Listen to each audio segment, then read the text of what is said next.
दोस्तों इस वीडियो को देखने के बाद आपको कभी फोकस करने में प्रॉब्लम नहीं होगी, क्योंकि Canadian author and productivity consultant Chris Bailey को आज से कुछ साल पहले फोकस करने में बहुत प्रॉब्लम हो रही थी। और वो इसलिए क्योंकि क्रिस के अकॉर्डिंग उनकी लाइफ सीरीज ऑफ स्क्रीन्स बन चुकी थी, यानी कि सुबह से लेकर रात तक क्रिस स्क्रीन्स के सामने ही रहते थे। लेकिन इन सभी में जो उनका सबसे बड़ा ज्यादा टाइम वेस्ट करता था वो था उनका स्मार्टफोन। तो क्रिस ने सोचा कि मैं एक ऐसी बुक लिखूंगा जिससे मैं अपना फोकस हमेशा के लिए बेहतर कर सकूं। तो उन्होंने खुद पे काफी एक्सपेरिमेंट्स ट्राई किए और वर्ल्ड वाइड घूम के कुछ ऐसे एक्सपर्ट से मिले जिन्होंने फोकस एंड अटेंशन पे सालों रिसर्च की थी। और क्रिस ने इन सभी चीजों को करने के दौरान 25,193 वर्ड्स के रिसर्च नोट्स तैयार करे और फिर एक बुक लिखी हाइपर फोकस, ताकि वो खुद और वर्ल्ड के काफी लोग अपना फोकस लेजर शार्प कर सके। तो आज हम आपके साथ इस बुक से 6 इंपॉर्टेंट लेसन शेयर करने वाले हैं, तो आइए जानते हैं। Number 1, switching off auto pilot mode. दोस्तों हमारे 40% एक्शंस हमारी हैबिट से होते हैं, जिन्हें करने से पहले हमें कॉन्शियसली ज्यादा सोचना नहीं पड़ता। चाहे फिर सुबह ब्रश करना हो या रात को सोने से पहले फोन यूज करना, ये एक्शंस हमारी हैबिट से जिन्हें मोस्ट ऑफ द टाइम हम ऑटो पायलट मोड में ही कर रहे होते हैं।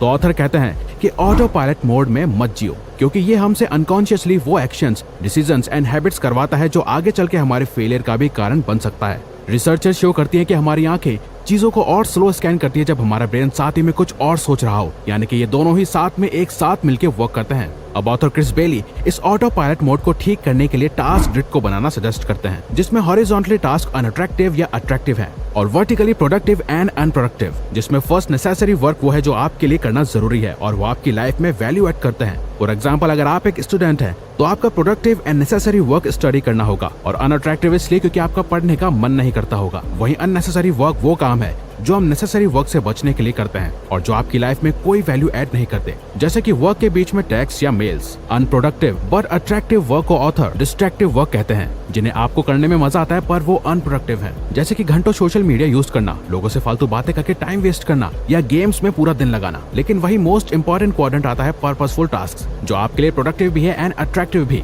जिसे आपको करने में सेटिस्फैक्शन मिलती है और वो आपकी लाइफ में वैल्यू भी ऐड करता है, जैसे कि अपने पैशन को फॉलो करना, अपनी फैमिली, फ्रेंड्स या पार्टनर के साथ टाइम बिताना या अपनी हॉबी को अपना प्रोफेशन बना लेना, यानी कि जिससे आपकी लाइफ में कोई वैल्यू ऐड होती है। तो रोज ये 4 तरह के टास्क आपके अटेंशन के लिए कम्पीट करेंगे। अब ये आपके हाथ में है कि आप किस पे ज्यादा फोकस करेंगे। तो दोस्तों कमेंट्स में हमारे साथ शेयर करिए कि आपका वो कौन सा टास्क है जिस पे आप सबसे ज्यादा फोकस देने वाले हैं।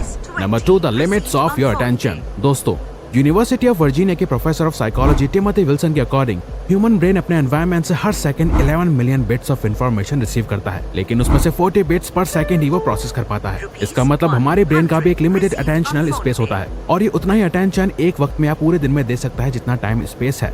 टिमोथी के अकॉर्डिंग हमारी मेमोरी एक कंप्यूटर की रैम की तरह है, जितना रैम का एक्सटेंसिव यूज करोगे उतनी ही पावर भी लगेगी, यानी कि अगर हमारा अटेंशनल स्पेस ज्यादा है तो उतना ही ज्यादा हम किसी एक चीज पे एक वक्त पे फोकस कर पाएंगे अच्छी तरह। हम अपने फोकस को कैसे डिवाइड करते हैं, इसका एक एग्जांपल यही होगा कि अभी आप में से ज्यादातर लोग ये वीडियो देखते देखते दूसरी सजेस्टेड वीडियो को भी स्क्रॉल कर रहे होंगे, यानी कि आप एक साथ अपने अटेंशन स्पेस में काफी चीजें कर रहे हो, तभी आपके लिए किसी एक चीज पे फोकस करना मुश्किल होता है। ऑथर कहते हैं कि आप एक वक्त में अपने अटेंशन स्पेस में जितने टास्क भरते जाओगे उतने ही आप अनफोकस्ड एंड अनप्रोडक्टिव बनते जाओगे। तो अगर आपका टास्क 1 है पढ़ाई करना और टास्क 2 है साथ में गाने सुनना, तो आप किसी भी एक टास्क में ठीक से फोकस नहीं कर पाओगे। लेकिन अगर आप एक वक्त में सिर्फ एक टास्क को अपना अटेंशन स्पेस दोगे तो आपका अटेंशनल स्पेस एंड फोकस उतना ही बेहतर होता जाएगा।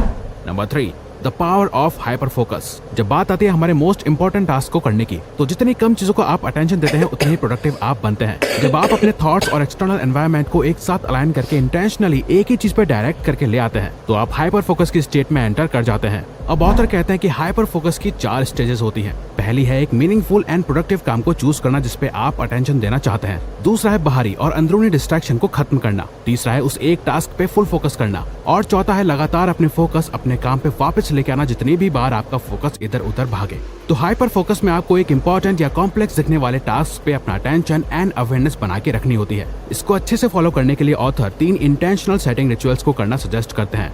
हर दिन की शुरुआत में सिर्फ वो 3 टास्क चुनो जो आप उस दिन में कंप्लीट करना चाहते हो। किसी एक काम को करने के पीछे उसके सेकंड या थर्ड कॉन्सिक्वेंसेस भी देखो। हर 1 घंटे का टाइमर सेट करो और उस टाइमर के बजने के बाद रिफ्लेक्ट करो कि क्या इस पूरे 1 घंटे के दौरान मैं फोकस था या मैं ऑटो पायलट मोड में था। Number 4, taming distractions. टेम का मतलब होता है किसी भी चीज को अपने कंट्रोल में करना या पालतू बनाना। तो यहाँ टेमिंग डिस्ट्रैक्शन से मतलब है अपने डिस्ट्रैक्शन को अपने हिसाब से कंट्रोल करना और अपना पालतू बनाना, ताकि डिस्ट्रैक्शन आपको नहीं बल्कि आप डिस्ट्रैक्शंस को कंट्रोल कर सकें। अब ऑथर के अकॉर्डिंग 4 तरह के डिस्ट्रैक्शंस होते हैं। पहला वो जो अनोइंग है और जिसपे हमारा कंट्रोल नहीं है, जैसे कि loud office colleagues, sudden meetings या बाहर से तेज आवाजें आना। दूसरा है जिसपे हमारा कंट्रोल तो नहीं है लेकिन वो हमारे लिए करना फन है, जैसे कि लंच टाइम में ऑफिस कलीग्स या फ्रेंड्स के साथ लंच करना, आपके लव्ड वंस का कॉल आना या किसी का आपके साथ मीम शेयर करना एटसेट्रा। तीसरा है जिसे आप कंट्रोल कर सकते हैं पर वो अनोइंग है, जैसे कि emails, meetings, unwanted calls. Fourth है जिसे आप कंट्रोल भी कर सकते हैं और जिसे करने में आपको मजा भी आता है, जैसे कि entertaining content, social media account and instant messaging. लेकिन इन सभी डिस्ट्रैक्शन से डील कैसे करा जाए? तो ऑथर कहते हैं कि no control and annoying section से आपको डील करना ही पड़ेगा। यू हैव नो चॉइस, तो फोकस करने की कोशिश करो। नो कंट्रोल एंड फन को आप एंजॉय कर सकते हैं और कंट्रोल वाले सेक्शन को आप टाइम से पहले निपटाने की कोशिश करो। ऐसा करने से आप अपने डिस्ट्रैक्शंस को अच्छे से हैंडल कर पाएंगे। Number 5, your brains hidden creative mode. Scatter focus आपके इंटेंशनल माइंड की वो पावर है जो आपके भटके हुए माइंड को एक डायरेक्शन देती है और आपके अटेंशन को आपके अंदर लेके आती है। तो जहाँ हाइपर फोकस का मतलब होता है किसी एक चीज पे फोकस करना, वहीं स्कैटर फोकस का मतलब है किसी भी एक चीज पे फोकस नहीं करना बल्कि अपनी सोच को क्रिएटिव एंड फ्री रखना। हाइपर फोकस पर आप एक्सटर्नल टास्क या चीजों पे फोकस करते हैं, वहीं आप स्कैटर फोकस पे अपना अटेंशन अपने अंदर यानी कि इनवर्ट करने की कोशिश करते हैं। हाइपर फोकस अटेंशन के बारे में है और स्कैटर फोकस अटेंशन ना होने के बारे में है, और दोनों ही जरूरी हैं। हमारा मन पास्ट एंड प्रेजेंट की सोचने से ज्यादा फ्यूचर के बारे में सोचने के लिए भटकता है। हम आमतौर पर इमीडिएट फ्यूचर के बारे में सोचते हैं। इस समय का ज्यादातर टाइम प्लानिंग में ही स्पेंड होता है। इस वजह से स्कैटर फोकस हमें इंटेलिजेंटली एंड इंटेंशनली एक्ट करने में ज्यादा सक्षम बनाता है। तो आपको स्कैटर फोकस के लिए स्कैटर फोकस की 3 स्टाइल्स की जरूरत होगी। फर्स्ट, तो आपको अपने माइंड को फ्री छोड़ना होगा और उन आइडियाज एंड थॉट्स को आपको आइडेंटिफाई करके कैप्चर करना है जो आपके माइंड में आए। सेकंड, आपको उस प्रॉब्लम को अपने दिमाग में होल्ड करना है जिसे आप सॉल्व करना चाहते हैं, और उसे सॉल्व करने के लिए आप आइडिया और सॉल्यूशंस निकालो उस प्रॉब्लम को डिफरेंट एरियाज एंड पर्सपेक्टिव से सोच के। थर्ड, आप नॉर्मली वॉक करते समय, नहाते समय या ब्रश करते समय आने वाले वैल्यूएबल आइडियाज एंड प्लान को भी कैप्चर कर सकते हैं और उनके बारे में सोच सकते हैं। इस तरह की सभी हैबिट्स आपको स्कैटर फोकस करने में मदद करती हैं। Number 6, recharging your attention. दोस्तों, जरूरत के अकॉर्डिंग अच्छी नींद लेना हमारे अटेंशनल स्पेस को 58% इंक्रीज कर सकता है, और काम के बीच में कुछ टाइम के लिए ब्रेक्स लेना भी यही सेम इफेक्ट दिखाता है। ऑथर कहते हैं कि अगर आप 1 घंटा नींद कम लेते हो तो आप अगले दिन की 2 घंटों की प्रोडक्टिविटी खो रहे हो। तो जितना ज्यादा हम अपनी मेंटल एनर्जी को रिचार्ज और रिफ्रेश होने के लिए टाइम देंगे, उतनी ही ज्यादा एनर्जी हमारे पास होगी हमारे मोस्ट इंपॉर्टेंट टास्क को करने के लिए। रिफ्रेशिंग ब्रेक्स के 3 कैरेक्टरिस्टिक्स हैं। आपके वर्क के बीच के ब्रेक्स ऐसे होने चाहिए जिसमें आपके ज्यादा एफर्ट्स ना लगे और वो हैबिचुअल हो और जिसे आप सच में एंजॉय करते हो और जो आपको एक और काम ना लगे। यानी कि हमारे ब्रेक्स में ऐसी चीजें होनी चाहिए जो प्लेजरेबल हो, जैसे कि एक शॉर्ट वॉक पे जाना, ऐसा कुछ पढ़ना जो आपके लिए फन हो, नॉट वर्क रिलेटेड, म्यूजिक सुनना, अपने को-वर्कर एंड फ्रेंड के साथ कुछ टाइम बिताना एटसेट्रा। जितनी बार आप intense work and hyper focus करेंगे उतनी ही बार आपको अपने ब्रेन को रिचार्ज करने की जरूरत होगी। तो फोकस के साथ ही रेस्ट एंड रिचार्जिंग भी इम्पोर्टेंट है। तो अगर आपको ये वीडियो अच्छी लगी तो वीडियो को लाइक और सब्सक्राइब बटन पर क्लिक करके इस चैनल को ग्रो करने में सपोर्ट करो और बेल नोटिफिकेशन ऑन कर लीजिए ताकि आप आने वाली वीडियोस मिस ना कर पाओ। और साथ ही अगर आप चाहते हो कि हम किसी और टॉपिक या प्रॉब्लम पे वीडियो बनाएं तो प्लीज हमें कमेंट बॉक्स में बताइए। हम उस पे वीडियो बनाने की कोशिश करेंगे क्योंकि हम यहाँ आपकी हेल्प करना चाहते हैं। Thank you for watching.